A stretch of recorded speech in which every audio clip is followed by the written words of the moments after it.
ورحمة الله وبركاته. النهاردة حابة أشارك معاكم يوم من يومياتي. النهاردة هعمل فراخ مشوية.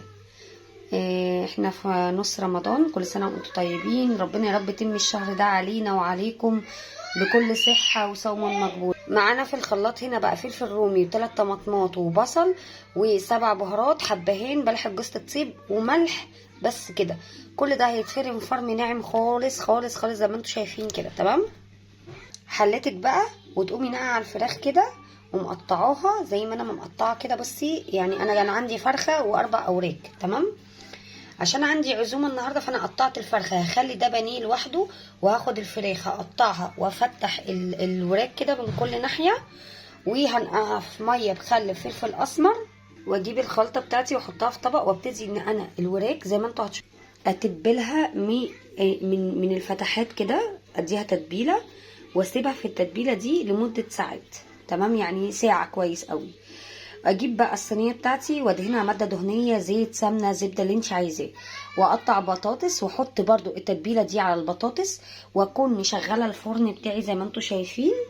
وبعد كده ارص الوراك بتاعتي وادخلها الفرن على درجه حراره 200، وافتح كمان الشوايه لان الفرن هيسخن من تحت والشوايه هتشوي من فوق، وهبتدي ان انا اقلب الوراك بتاعتي.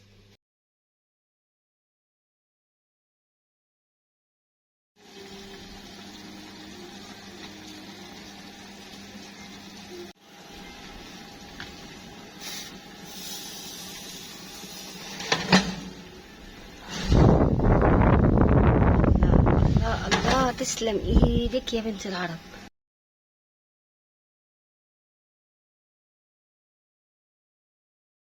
ورحمة الله وبركاته. النهاردة حابة أشارك معاكم يوم من يومياتي. النهاردة هعمل فراخ مشوية. احنا في نص رمضان، كل سنة وانتم طيبين. ربنا يا رب يتم الشهر ده علينا وعليكم بكل صحة وصوم مقبول. معانا في الخلاط هنا بقى فلفل رومي و3 طماطمات وبصل و7 بهارات، حبهان، بلح جوز الطيب وملح، بس كده. كل ده هيتفرم فرم ناعم خالص خالص خالص زي ما انتم شايفين كده. تمام.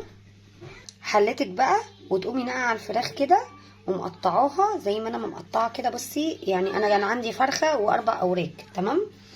عشان عندي عزومه النهارده فانا قطعت الفرخه، هخلي ده بانيه لوحده، وهاخد الفراخ هقطعها وافتح الوراك كده من كل ناحيه، وهنقعها في ميه بخل فلفل اسمر، واجيب الخلطه بتاعتي واحطها في طبق، وابتدي ان انا الوراك زي ما انتوا هتشوفوا اتبلها من الفتحات كده، اديها تتبيله واسيبها في التتبيله دي لمده ساعات. تمام، يعني ساعه كويس قوي. اجيب بقى الصينيه بتاعتي وادهنها ماده دهنيه، زيت، سمنه، زبده، اللي انت عايزاه، واقطع بطاطس واحط برضو التتبيله دي على البطاطس، واكون مشغله الفرن بتاعي زي ما انتم شايفين. وبعد كده ارص الوراك بتاعتي وادخلها الفرن على درجه حراره 200، وافتح كمان الشوايه لان الفرن هيسخن من تحت والشوايه هتشوي من فوق، وهبتدي ان انا اقلب الوراك بتاعتي.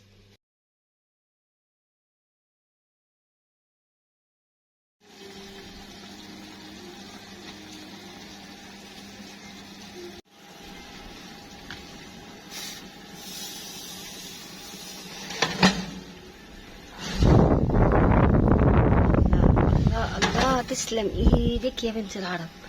بعد ما خلصت بقت فراخ مشوية، وده الصوص ده جامد جدا جدا جدا. اللي على الوش ده توابل، حبهان وبلح جوز الطيب، فلفل اسمر وشويه ملح، مش اكتر من كده يا جماعه. كل ده مطحون. تعالوا بقى اوريكم الفراخ بتاعتنا. بصوا يعني حاجه كده تتغمس بالعيش. ده صوص الفراخ اللي طالع. تمام. بصي الفرخه جوسي خالص، جوسي يعني، ومحشيه الحشوه بتاعتنا اللي احنا شفناها في الفيديو اللي قبل ده. تمام. الطماطم طبعا عامله صوص هنا رهيب. انا هحط بصراحه معلقه واحده من السمنه. ابتدي ان انا بقى اطعم الفراخ لما تطلع كده بطعم الصوص، علشان خاطر تطرى شويه وهي سخنه. يعني الحركه دي وهي الفرخه طالعه من الفرن كده ضروري تعملوها، ضروري. اللي مش حابه وعايزه تفضل الفرخه ناشفه تخليها ناشفه، لكن انا بالنسبه لي لازم تتطعم بالصوص كده علشان خاطر الفرخة تبقى شاربة من الصوص داخل اللحم وخارج اللحم، وتبقى طرية كده معايا وليها طعم. يعني كل امرأة وليها طريقتها. وتحياتي لكل ستات مصر المحترمين.